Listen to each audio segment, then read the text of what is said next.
Hello दोस्तों, तो स्वागत है आपका हमारे online study channel point study point पर। तो दोस्तों, जैसा कि आपको पता है कि हमने भूगोल के लिए अति महत्वपूर्ण प्रश्नों की सीरीज शुरू की थी, जिसके हमने पार्ट फर्स्ट पढ़ लिया था। आज हम पार्ट सेकंड पढ़ेंगे। तो वीडियो को आप ज़रा भी स्किप ना करें, क्योंकि वीडियो आपके लिए बहुत ही हेल्पफुल होने वाला है। तो चलो वीडियो को शुरू करते हैं। आपका पहला सवाल है, भू आकृति विज्ञान का जन्मदाता किसे माना जाता है? तो आपको कहना है पेसेल। ये वेरी मोस्ट इंपॉर्टेंट सवाल है कि बार बार पूछा जाता है कि भू आकृति विज्ञान का जन्मदाता किसे माना जाता है, तो आपको कहना है पेसेल। दूसरा है, प्रसिद्ध भौगोलिक ग्रंथ किताब उल हिंद के लेखक कौन है? तो आपको कहना है अल बरूनी। तीसरा है, वायु में आपेक्षिक आर्द्रता का मापन हेतु कौन सा उपकरण है? ठीक है, आर्द्रता किससे मापी जाती है? हाइड्रोग्राफ। ठीक है, अगला है, रिक्टर स्केल का प्रयोग किसके मापने में किया जाता है? तो आपको याद रखना है भूकंप के झटके। रिक्टर स्केल का प्रयोग भूकंप के झटके मापने में किया जाता है। अगला है कि भूकंप के एक ही समय पर आने वाले स्थानों को मिलाने वाली रेखा क्या कहलाती है? भूकंप के एक ही समय पर आने वाले स्थानों को मिलाने वाली रेखा क्या कहलाती है? होमोसिस्मल। आपको याद रखना है होमोसिस्मल। ठीक है, अगला है, समान चुंबकीय झुकाव वाले स्थानों को मिलाने वाली रेखा क्या कहलाती है? समान चुंबकीय झुकाव को मिलाने वाली रेखा क्या कहलाती है? तो आपको याद रखना है आइसोगोलन। क्या है? आइसोगोलन। अगला है, सूर्य और पृथ्वी के मध्य न्यूनतम दूरी कब होती है? ये भी बहुत बार पूछा जाता है कि सूर्य और पृथ्वी के मध्य न्यूनतम दूरी कब होती है? तो आपको याद रखना है 3 जनवरी को। अगला है, सौर मंडल का दूसरा सबसे बड़ा ग्रह कौन सा है? सौर मंडल का दूसरा सबसे बड़ा ग्रह कौन सा है? तो आपको याद रखना है शनि। ठीक है, अगला है, सूर्य के सबसे दूर कौन सा ग्रह है? तो आपको याद रखना है वरुण। सूर्य से सबसे दूर ग्रह कौन सा है? वरुण। अगला है, सौर मंडल का जन्मदाता किसे कहा गया है? सौर मंडल का जन्मदाता किसे कहा जाता है? तो आपको याद रखना है सूर्य को। ठीक है, अगला है, पृथ्वी की जुड़वा बहन कहे जाने वाले ग्रह का नाम क्या है? ये भी बहुत बार पूछा जाता है कि पृथ्वी की जुड़वा बहन कहे जाने वाले ग्रह का नाम क्या है? तो आपको याद रखना है शुक्र ग्रह। ठीक है, अगला है, शुमेकर लेवी 9 धूमकेतु किस ग्रह से टकराया था? शुमेकर लेवी 9 धूमकेतु किस ग्रह से टकराया था? तो आपको याद रखना है बृहस्पति ग्रह से टकराया था। तो अगला है, 13वां प्रश्न है, पृथ्वी के केंद्र में पाए जाने वाला चुंबकीय पदार्थ कौन सा है? तो आपको याद रखना है निकेल। अगला है, रेडियो संचार में प्रेषण एंटेना द्वारा उत्सर्जित संकेत प्रतिबिंब कहाँ होते हैं? वापस से पढ़ते हैं, रेडियो संचार में प्रेषण एंटेना द्वारा उत्सर्जित संकेत प्रतिबिंबित कहाँ होते हैं? तो आपको याद रखना है सौरमंडल पर। अगला है, 1 डिग्री देशांतर की सर्वाधिक दूरी कहाँ पर होगी? 1 डिग्री देशांतर की सर्वाधिक दूरी कहाँ पर होगी? तो आपको याद रखना है कहाँ पर होगी? कर्क रेखा पर। ठीक है, ये भी बहुत बार पूछा जाता है कि 1 डिग्री देशांतर की सर्वाधिक दूरी कहाँ पर होगी? तो आपको याद रखना है। अगला है, 16वां, उत्तरी प्रशांत महासागर में अंतर्राष्ट्रीय तिथि रेखा के विचलन का क्या कारण है? वापस से पढ़ते हैं, उत्तरी प्रशांत महासागर में अंतर्राष्ट्रीय तिथि रेखा के विचलन का क्या कारण है? तो आपको याद रखना है एल्यूसियन द्वीप समूह। एल्यूसियन द्वीप समूह के कारण अंतर्राष्ट्रीय तिथि रेखा के विचलन उत्तरी प्रशांत महासागर में होता है। ठीक है, उत्तरी प्रशांत महासागर में अंतर्राष्ट्रीय तिथि रेखा के विचलन का क्या कारण है? ये कारण एल्यूसियन द्वीप समूह। 17वां है, ऑस्ट्रेलिया महाद्वीप का सर्वोच्च पर्वत शिखर कौन सा है? तो आपको याद रखना है माउंट कॉस्क्यू। क्या है? माउंट कॉस्क्यू। अगला है, किस महाद्वीप को पठारी महाद्वीप कहते हैं? ये भी बहुत बार पूछा जाता है कि किस महाद्वीप को पठारी महाद्वीप भी कहते हैं? तो आपको याद रखना है अफ्रीका महाद्वीप को। अगला है, एशिया महाद्वीप का सर्वोच्च पर्वत शिखर कौन सा है? एशिया महाद्वीप का सर्वोच्च पर्वत शिखर कौन सा है? तो आपको याद रखना है माउंट एवरेस्ट। एशिया महाद्वीप का सर्वोच्च पर्वत शिखर कौन सा है? Mount Everest. ये भी बार बार पूछा जाता है। 20वां है, महाद्वीप और महासागर किस श्रेणी के उच्चावच है? तो आपको याद रखना है प्रथम श्रेणी। ये भी बार बार पूछा जाता है कि महाद्वीप और महासागर किस श्रेणी के उच्चावच है। अगला है, प्लेट विवर्तनिकी सिद्धांत का प्रतिपादन किसने किया था? ये भी मोस्ट इम्पोर्टेंट सवाल है कि प्लेट विवर्तनी की सिद्धांत का प्रतिपादन किसने किया था? तो आपको याद रखना है हैरी हेस ने। किसने किया था? हैरी हेस ने। 22वां है संपूर्ण महासागरीय क्षेत्रफल के कितने प्रतिशत भाग पर महाद्वीपीय मग्न तट का विस्तार है? तो आपको याद रखना है 7.5%। वापस से पढ़ते हैं, संपूर्ण महासागरीय क्षेत्रफल के कितने प्रतिशत भाग पर महाद्वीपीय मग्न तट का विस्तार है? 7.5%। अगला है 23वां, विश्व के सबसे लंबे जलमग्न कैनियन कहाँ पाए जाते हैं? तो आपको याद रखना है बेरिंग सागर में। कहाँ पर? बेरिंग सागर में। अगला है 24वां, बेसाल्ट के रूपांतरण के फलस्वरूप किस चट्टान का निर्माण होता है? तो आपको याद रखना है एम्फीबोलाइट। क्या है? एम्फीबोलाइट। वापस से पढ़ते हैं, बेसाल्ट के रूपांतरण के फलस्वरूप किस चट्टान का निर्माण होता है?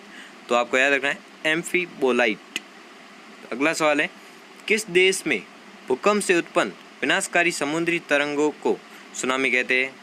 तो आपको याद रखना है जापान। ये भी वेरी मोस्ट इम्पोर्टेंट सवाल है कि किस देश में भूकंप से उत्पन्न विनाशकारी समुद्री तरंगों को सुनामी कहते हैं? तो आपको याद रखना है जापान। अगला सवाल है भूकंप की उत्पत्ति से संबंधित प्रत्यास्थ पुनश्चलन सिद्धांत का प्रतिपादन किसने किया था? तो आपको याद रखना है रीड।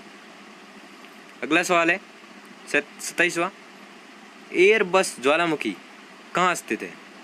एयरबस ज्वालामुखी कहाँ स्थित है? तो आपको याद रखना है अंटार्कटिका महाद्वीप में। अगला सवाल है 28वां, पृथ्वी की सतह के नीचे द्रवीभूत शैली क्या कहलाता है? पृथ्वी की सतह के नीचे द्रवीभूत सेल क्या कहलाता है? तो आपको याद रखना है मैग्मा। सेल यानी कि पत्थर। ठीक है। 29वां है दक्षिणी अल्प्स पर्वत श्रेणी कहाँ स्थित है? यह भी वेरी मोस्ट इम्पोर्टेंट सवाल है कि दक्षिणी अल्प्स पर्वत श्रेणी कहाँ स्थित है? तो आपको बताना है न्यूजीलैंड। 30वां सवाल है कि तकला मकान मरुस्थल मरुभूमि किस देश में स्थित है? ये भी वेरी मोस्ट इम्पोर्टेंट सवाल है कि तकला मकान मरुस्थल, मकान भी है, माकन भी कहते हैं इसको, किस देश में स्थित है? तो आपको बताना है चीन। 31वां सवाल है यू आकार की झील कहाँ पाई जाती है? यू आकार की झील कहाँ पाई जाती है? हिमानी क्षेत्र में।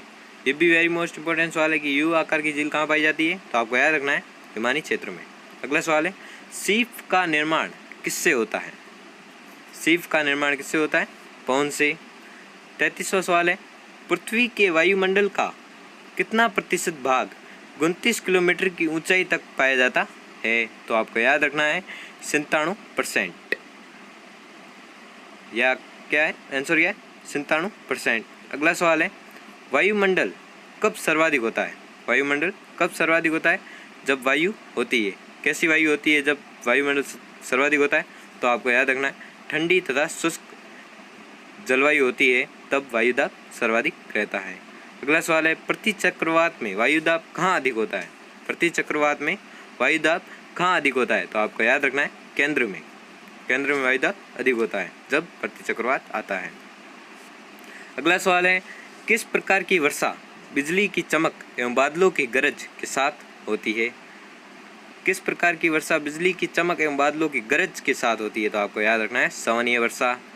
37वां सवाल विक्टोरिया झील कहाँ अवस्थित है? ये बहुत वेरी मोस्ट इम्पोर्टेंट सवाल है कि विक्टोरिया झील कहाँ पर स्थित है। लोग बहुत गलत कर लेते हैं, लोग लिख लेते हैं लंदन इसका आंसर, लेकिन लंदन आंसर नहीं है, इसका आंसर है पूर्वी अफ्रीका में। विक्टोरिया झील पूर्वी अफ्रीका में स्थित है। 38वां सवाल है पृथ्वी पर समुद्र तल से सर्वाधिक नीची झील कौन सी है? ये भी वेरी मोस्ट इम्पोर्टेंट सवाल है पृथ्वी पर समुद्र तल से सर्वाधिक नीची झील कौन सी है? तो आपको याद रखना है मृत सागर।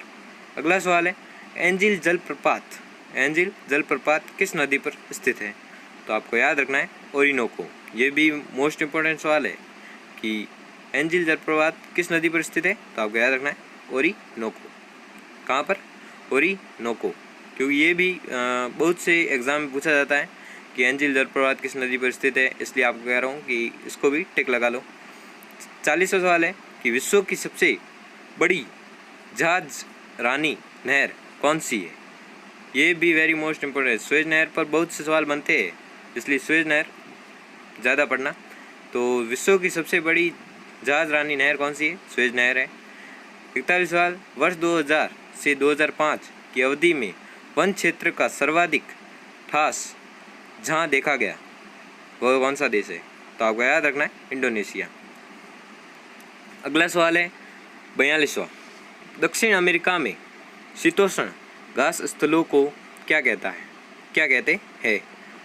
वापस से बोलते हैं, दक्षिण अमेरिका में शीतोष्ण घास स्थलों को क्या कहते हैं? तो आपको याद रखना है पैम्पा। क्या कहते हैं? पैम्पा। ठीक है, अगला सवाल देखते हैं। अगला सवाल ये रहा, जॉर्डन और इजराइल के मध्य कौन सा सागर है? जॉर्डन और इजराइल के मध्य कौन सा सागर है? ये भी वेरी मोस्ट इंपॉर्टेंट सवाल है कि जॉर्डन और इजराइल के मध्य कौन सा सागर है? तो आपको याद रखना है मृत सागर। अगला सवाल है, सारगासो समुद्र किस महासागर में स्थित है? सारगासो समुद्र किस महासागर में स्थित है? तो आपको याद रखना है अटलांटिक महासागर। अगला सवाल है, रेनेल जलधारा किस महासागर की जलधारा है? रेनेल जलधारा किस महासागर की जलधारा है? तो आपको याद रखना है अटलांटिक महासागर की जलधारा है। अगला सवाल है 46वां, गल्फ स्ट्रीम धारा की उत्पत्ति कहाँ से होती है? गल्फ स्ट्रीम भी मोस्ट इम्पोर्टेंट टॉपिक है, ये भी याद करना। गल्फ स्ट्रीम धारा की उत्पत्ति कहाँ से होती है? तो आपको याद रखना है मैक्सिको की खाड़ी। अगला सवाल है 47वां, कि दैनिक ज्वार भाटा के मध्य समयांतर क्या होता है? तो आपको याद रखना है 24 घंटे 52 मिनट। कितना होता है? 24 घंटे 52 मिनट। अगला सवाल है, गंगा नदी का डेल्टा किस प्रकार का होता है? तो आपको याद रखना है चापाकार। किस आकार का होता है? चापाकार। अगला सवाल है, हांग हो नदी किस में गिरती है? हांग हो नदी किस में गिरती है? तो आपको बताना है किस में गिरती है? पीला सागर में। ये भी मोस्ट इम्पोर्टेंट सवाल है। और 50वां सवाल है कि चीन का शोक किस नदी के लिए प्रयोग किया जाता है? ये भी वेरी मोस्ट इम्पोर्टेंट सवाल है कि चीन का शोक किस नदी के लिए प्रयोग किया जाता है? तो आपको बताना है हांगो नदी। 51वां सवाल है कि विश्व की सबसे व्यस्त व्यापारिक नदी कौन सी है? क्या है? विश्व की सबसे व्यस्त व्यापारिक नदी कौन सी है? तो आपको बताना है राइन नदी। अगला है 52वां सवाल है, विश्व में सबसे ऊंचा बांध कौन सा है? ये भी वेरी मोस्ट इम्पोर्टेंट सवाल है कि विश्व में सबसे ऊंचा बांध कौन सा है? तो आपको बताना है रोगवंशकी, जो कहाँ पर स्थित है? तजाकिस्तान। ये भी बहुत से एग्जाम में पूछा गया है। ठीक है, अगला सवाल देखते हैं, पेरिस शहर किस नदी के तट पर स्थित है? वापस से पढ़ते हैं, पेरिस शहर किस नदी के तट पर स्थित है? तो आपको बताना है पेरिस शहर सीन नदी के तट पर स्थित है। अगला सवाल देखते हैं, फ्रांस की बोर्डो बंदरगाह किस नदी के तट पर स्थित है? फ्रांस की बोर्डो बंदरगाह किस नदी के तट पर स्थित है? तो आपको बताना है गैरून नदी के तट पर स्थित है। अगला सवाल है, जमशेदपुर शहर किन नदियों के संगम पर बसा हुआ है? तो आपको बताना है स्वर्णरेखा व खरकई। क्या हो रहा है? स्वर्णरेखा एवं खरकई। जमशेदपुर शहर किन नदियों के संगम पर बसा हुआ है? तो आपको बताना है स्वर्णरेखा एवं खरकई। अगला सवाल है, प्रवाल भित्तियों की उत्पत्ति से संबंधित हिमानी नियंत्रण सिद्धांत का प्रतिपादन किसने किया है? तो आपको बताना है किसने किया है? दिल्ली ने। अगला सवाल है, तटीय प्रवाल भित्ति एवं स्थलखंड के बीच विकसित होने वाले लेगून को क्या कहते हैं? तो आपको बताना है बोट चैनल। वापस से पढ़ते, तटीय प्रवाल भित्ति एवं स्थलखंड के बीच विकसित होने वाले लेगून को क्या कहा जाता है? तो आपको याद रखना है बोट चैनल। अगला सवाल है, विश्व में सर्वाधिक लवणता किस झील में पाई जाती है? ये भी वेरी मोस्ट इंपॉर्टेंट सवाल है कि विश्व में सर्वाधिक लवणता किस झील में पाई जाती है? तो आपको याद रखना है वान झील में। कहाँ पर? वान झील में। तो 59वां प्रश्न है, मानसूनी प्रदेश में सर्वाधिक वर्षा कहाँ होती है? मानसूनी प्रदेश में सर्वाधिक वर्षा कहाँ होती है? तो आपको याद रखना है पूर्वोत्तर भारत में। कहाँ पर होती है? पूर्वोत्तर भारत में। 60वां सवाल है, रबड़ किस प्राकृतिक प्रदेश की उपज है? रबड़ किस प्राकृतिक प्रदेश की उपज है? तो आपको बताना है विषुवतीय प्रदेश। अगला सवाल है 61वां, दक्षिणी अमेरिका का मध्य चिली किसका उदाहरण है? तो आपको बताना है भूमध्य सागरीय प्रदेश। एक्चुअली चिली एक देश है, तो दक्षिणी अमेरिका में स्थित है जो महाद्वीप में, तो इसमें बताया भूमध्य सागरीय प्रदेश का। तो अगला सवाल है 62वां, उष्ण मानसूनी प्रदेश का सर्वाधिक विस्तार, उष्ण मानसूनी प्रदेश का सर्वाधिक विस्तार कहाँ पर है? तो आपको बताना है एशिया में। 63वां सवाल है, कांगो घाटी में किस प्रकार की जलवायु पाई जाती है? तो आपको बताना है विषुवतीय। कांगो एक देश है और घाटी भी है, कांगो घाटी में किस प्रकार की जलवायु पाई जाती है? तो आपको बताना है विषुवतीय। 64वां सवाल है, मानसूनी प्रदेश को क्या कहा जाता है? मानसूनी प्रदेश को क्या कहा जाता है? तो आपको याद रखना है वृद्धिशील प्रदेश। क्या कहा जाता है? वृद्धिशील प्रदेश। 65वां सवाल है, विश्व में तंबाकू का सबसे बड़ा उत्पादक देश कौन सा है? ये भी वेरी मोस्ट इम्पोर्टेंट सवाल है कि विश्व में तंबाकू का सबसे बड़ा उत्पादक देश कौन सा है? तो आपको याद रखना है चीन। 66वां प्रश्न है, दक्षिणी पूर्वी एशिया में रबड़ किस स्थान से लाया गया था? दक्षिणी पूर्वी एशिया में रबड़ किस स्थान से लाया गया? तो आपको याद रखना है अमेजन बेसिन से। 67वां सवाल है, विश्व का सबसे बड़ा मूंगफली उत्पादक देश कौन सा है? विश्व का सबसे बड़ा मूंगफली उत्पादक देश कौन सा है? तो आपको याद रखना है चीन। क्या है? चीन। विश्व का सबसे बड़ा मूंगफली उत्पादक देश कौन सा है? चीन। अगला सवाल है, अजमेर की घाटी जो अफीम की कृषि के लिए प्रसिद्ध है किस देश में स्थित है? अजमेर की घाटी किस देश में स्थित है? टर्की में, जो किसके लिए प्रसिद्ध है? अफीम की कृषि के लिए। अगला सवाल है, विश्व में कपास की कृषि के अंतर्गत सर्वाधिक क्षेत्रफल किस देश में पाया जाता है? विश्व में कपास की कृषि के अंतर्गत सर्वाधिक क्षेत्रफल किस देश में पाया जाता है? तो आपको बताना है भारत देश में। अगला सवाल है 70वां, चाय के निर्यात में भारत को किस देश की कड़ी प्रतिस्पर्धा का सामना करना पड़ रहा है? तो आपको बताना है श्रीलंका। अगला सवाल है, ट्रक फार्मिंग कृषि क्या है? ट्रक फार्मिंग कृषि का अभिप्राय क्या है? तो ट्रक फार्मिंग कृषि का अभिप्राय बागवानी कृषि से है, या बागवानी एक ही कृषि है। अगला सवाल है, सघन खेती के लिए खेतियार क्षेत्र किस तरह का होना चाहिए? सघन यानी कि बड़े खेत के लिए खेतियार क्षेत्र किस तरह का होना चाहिए? तो आपका उत्तर होगा सिंचित होना चाहिए। ठीक है। अगला है, संसार में तांबे का अग्रणी उत्पादक कौन सा देश है? तांबे का अग्रणी उत्पादक देश कौन सा है? तो आपको बताना है अमेरिका। अगला है 74वां सवाल है, हीरा व्यापार का सबसे बड़ा केंद्र कौन सा है? तो आपको बताना है एंटवर्प। कौन सा है? एंटवर्प। आपको याद रखना है हीरा व्यापार का सबसे बड़ा केंद्र कौन सा है? तो आपको बताना है एंटवर्प।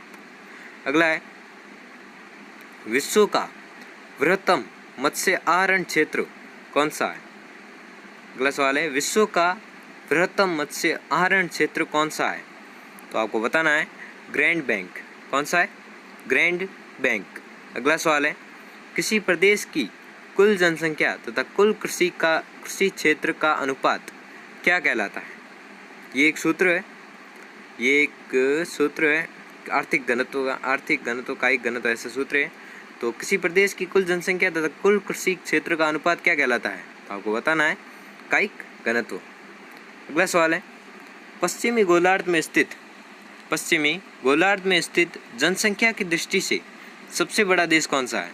वापस से पढ़ते हैं कि पश्चिमी गोलार्ध में स्थित जनसंख्या की दृष्टि से सबसे बड़ा देश कौन सा है? तो आपको बताना है संयुक्त राज्य अमेरिका।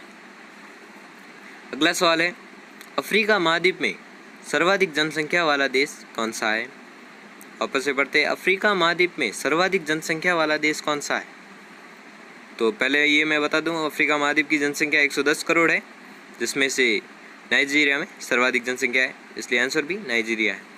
ठीक है। 79वां क्वेश्चन, जनसंख्या वृद्धि का सर्वाधिक प्रतिशत जिस महाद्वीप के देशों में देखा गया है वह कौन सा है? तो आपको आंसर होगा एशिया, क्योंकि एशिया की जनसंख्या कितनी है? 424 करोड़। ठीक है। सर्वाधिक जनसंख्या भी एशिया में ही है। अगला है 80वां सवाल है, भारत एवं चीन वर्तमान में जनांकीय संक्रमण की किस अवस्था से गुजर रहे हैं? तृतीय ऐसे है कि उच्च जन्म दर एवं मध्यम मृत्यु दर। तृतीय जनांकीय संक्रमण सिद्धांत है। तीसरा ये वाला है कि उच्च जन्म दर एवं न्यून मृत्यु दर। अगला है सार्क देशों में सबसे घना आबाद वाला देश कौन सा है? तो आपका आंसर होगा बांग्लादेश। अगला सवाल है, दक्षिण एशिया का सबसे घना बसा देश कौन सा है? दक्षिण एशिया का सबसे घना बसा देश कौन सा है? तो आपका आंसर होगा कौन सा देश है? बांग्लादेश। अगला सवाल है कि खिरगिज कहाँ की घुमक्कड़ी जनजाति है? ये भी वेरी मोस्ट इम्पोर्टेंट सवाल है, क्योंकि जनजाति पर सवाल आते हैं वो बहुत ही मोस्ट इम्पोर्टेंट सवाल होते हैं। तो आपको याद रखना है कहाँ यानी खिरगिज कहाँ की घुमक्कड़ी जनजाति है? तो आपको याद रखना है मध्य एशिया की। ठीक है, खिरगिज भी बहुत ही मोस्ट इम्पोर्टेंट सवाल है, मोस्ट इम्पोर्टेंट टॉपिक है जनजाति का। ठीक है, अगला है विश्व के किस मरुस्थल में बुशमैन नामक चलवासी जनजाति के लोग रहते हैं? ये भी वेरी मोस्ट इम्पोर्टेंट सवाल है कि विश्व के किस मरुस्थल में बुशमैन नामक चलवासी जनजाति के लोग रहते हैं? तो आपको बताना है कारारे मरुस्थल। कारारे मरुस्थल कहाँ पर है? अफ्रीका में। अगला सवाल है, शिकार के लिए हार्पून का प्रयोग कौन सी जनजाति करती है? ये भी वेरी मोस्ट टॉपिक है एस्किमो जनजाति पर कि शिकार के लिए हार्पून का प्रयोग कौन सी जनजाति करती है? तो आपको बताना है एस्किमो जनजाति। 86वां सवाल है कि नॉर्वे की राजधानी ओस्लो का प्राचीन नाम क्या है? ये भी वेरी मोस्ट इम्पोर्टेंट सवाल है कि नॉर्वे की राजधानी ओस्लो का प्राचीन नाम क्या है? तो आपको याद रखना है क्रिस्टीना। क्या है? क्रिस्टीना। अगला सवाल है 87वां, जायरे का आधुनिक नाम क्या है? जायरे का आधुनिक नाम कांगो गणराज्य है। अगला सवाल है बोत्सवाना का प्राचीन नाम क्या है? ये भी वेरी मोस्ट इम्पोर्टेंट सवाल है कि बोत्सवाना का प्राचीन नाम क्या है? तो आपको याद रखना है बेचुआना लैंड। कहाँ क्या है? बेचुआना लैंड। अगला सवाल है किस देश का प्राचीन नाम का रमोसा है? किस देश का प्राचीन नाम रमोसा है? तो आपको याद रखना है ताइवान। अगला सवाल है एशिया का प्रवेश द्वार कौन सा देश कहलाता है? ये भी वेरी मोस्ट इम्पोर्टेंट सवाल है कि एशिया का प्रवेश द्वार कौन सा देश कहलाता है? तो आपको याद रखना है कौन सा देश? तुर्की। आपका अगला सवाल है हॉर्न ऑफ अफ्रीका में शामिल किए जाने वाले देश कौन से हैं? तो आपका आंसर होगा इथोपिया, सोमालिया, जिबूती। ये 3 देश है जो हॉर्न ऑफ अफ्रीका में शामिल किए गए हैं। अगला है कौन सा देश प्यासी भूमि का देश कहलाता है? कौन सा देश प्यासी भूमि का देश कहलाता है? ये भी वेरी मोस्ट इम्पोर्टेंट सवाल है कि कौन सा देश प्यासी भूमि का देश कहलाता है? तो आपको याद रखना है ऑस्ट्रेलिया। 93वां सवाल है यूरोप के किस देश को लघु यूरोप कहा जाता है? यूरोप के किस देश को लघु यूरोप कहा जाता है? तो आपको याद रखना है किसको कहा जाता है? फ्रांस को। अगला है सोमप्रिल मीनारों वाला शहर के नाम से कौन सा नगर जाना जाता है? तो आपका सही जवाब होगा ऑक्सफोर्ड। कौन सा नगर सोमप्रिल मीनारों वाला शहर जाना जाता है? ऑक्सफोर्ड।